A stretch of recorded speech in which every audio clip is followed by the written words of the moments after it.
back. When you think about major Black artists from Canada, The Weeknd and Drake might come to mind, but a new series wants to expand this country's idea of the rich origins and impact of Black Canadian music. Take a look. Salome Bays, Liberty Silvers, Missy Me's, Maestros, we have the Cardinals, we have the Chocolaires, we have all these people that made Black music in Canada part of the conversation. Now we influence the conversation. Yes, we do. The series is called Sounds Black, and we are thrilled to have award-winning filmmaker Cazhhmere Downey on the show to chat with us about it. Welcome to the show, Cazhhmere. Thanks for having me. Thank you.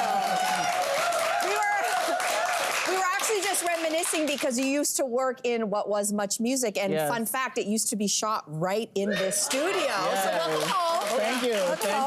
Yeah. So a lot of Canadians might have a limited scope when it comes to Black music in this country. So what blind spots did you want to address with this series? See, what I wanted to do, you know, when you mention Black music in Canada or Black artists in Canada, everyone knows the staple names. You know, they know Missy Me, they know Maestro Fresh West, then there's Cardinal Official, Julie Black, then everything's about Drake and The Weeknd. All amazing artists, but for me, I wanted to touch on the entire history, or as much of it as I could, to let people know that, you know, those names have all sort of been popular in the last like 30 years, right? But Black musicians in Canada have made significant contributions to the history of not Canadian music, but global music, going back from the 1920s, 30s, and onward. And I just really wanted to expose that rich story to the greater audience of this country. And you also explore how hard it was for Black musicians in Canada to find work back in the 60s and 70s. And usually when we have those conversations, we're talking about artists, Black artists in the United States. So what was it like for Black artists here in Canada at that time? I mean, we all know stories of the struggles that Black musicians in America had just because of the overt racism that was very prevalent during certain times. But what people don't realize is that that same racism was existed here in Canada, just wasn't as overt. And in this documentary, we learn a lot about those experiences that a lot of the artists had. Like there's a band, a funk band from the 60s and 70s called Crack of Dawn. They were Canada's first band to sign a major record label in Canada. And they tell us about, you know, one of the reasons why they were able to be successful and get a record deal is because they had a white manager that was the face of the band, getting them gigs in venues here in Canada, you know, in Toronto. And, you know, they told us a story about they had a gig on City TV back in the day, and while they were performing, a neo-Nazi group like charged them, like rushed them. They had to fight, they had to get rushed off the stage. People got injured, and these are the types of things that they experience, which is, to us, we think it's uniquely an American experience. Wow. That's fascinating. You know, when we hear names like the Tragically Hip or Neil Young or Joni Mitchell, I mean, these are names that have been sort of canonized in music across the world. But Black Canadian artists are not known, at least in those eras, quite the same way, to your point. So what do you attribute that to?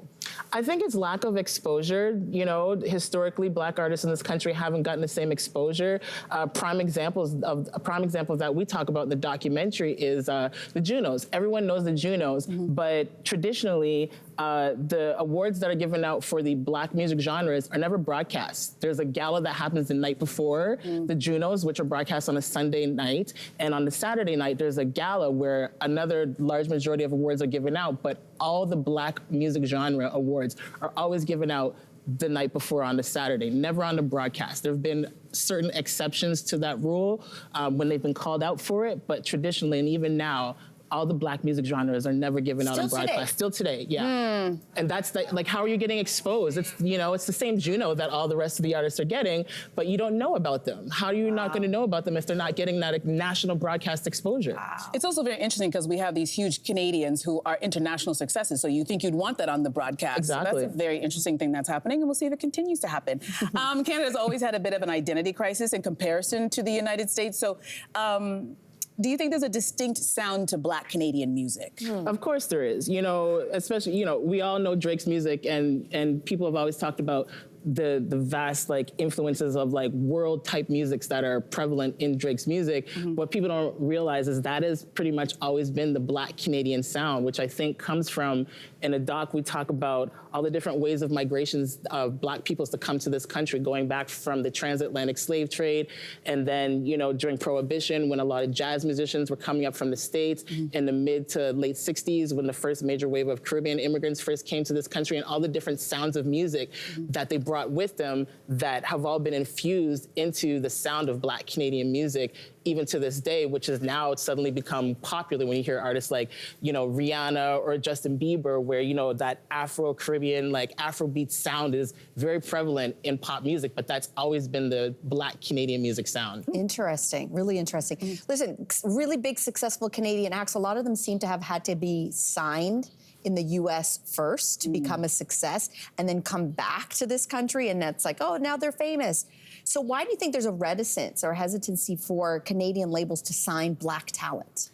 I think part of it has to do with the systemic racism that does exist in this country, but I think also there's this notion that there aren't enough Black people in Canada for Black artists to thrive in this country, which I find is so bizarre because it implies that only Black people listen to Black music, which we know is absolutely not true. And it's sad because, you know, like you said, most like artists like The Weeknd signed to an American label, Drake signed to an American label, world-renowned vocalist Deborah Cox, she got turned down by every major record label here in Canada. But then Clive Davis, and we all know Clive Davis, he signed the greatest voices of all time, Whitney Houston, Aretha Franklin. He heard Deborah Cox's voice on one audition, was like, we're signing you to a contract, and couldn't believe that she had gotten turned down by every major record label in this country, you know? So it's bizarre. Even to this day, you'd think with artists like Drake and The Weeknd being globally successful that Canadian labels would sort of change their mind state, but unfortunately they still have that same mentality. Okay, we also know that you celebrate Black music in your doc series. So what made you most proud putting all of this together? For me, what made me most proud is, you know, learning that although in, you know, of recent years, you know, with the success of artists like Drake and The Weeknd, you know, people seem to think that now we finally have these global success stories and artists that have contributed majorly to music in a global scale, but we've always done that. We've always had like world-renowned musicians like Oscar Peterson and Salome Bay and like the Dream Warriors, who were the first Canadian rap group to sell 1 million units worldwide at a time where you had to physically go out and buy the records, not stream it, you know? We've always had these success stories throughout different eras. And to me, that's a beautiful thing. It's just, you know, it's sad that they're only now getting that recognition through this documentary. Cazhhmere, thank you so much for coming here and enlightening us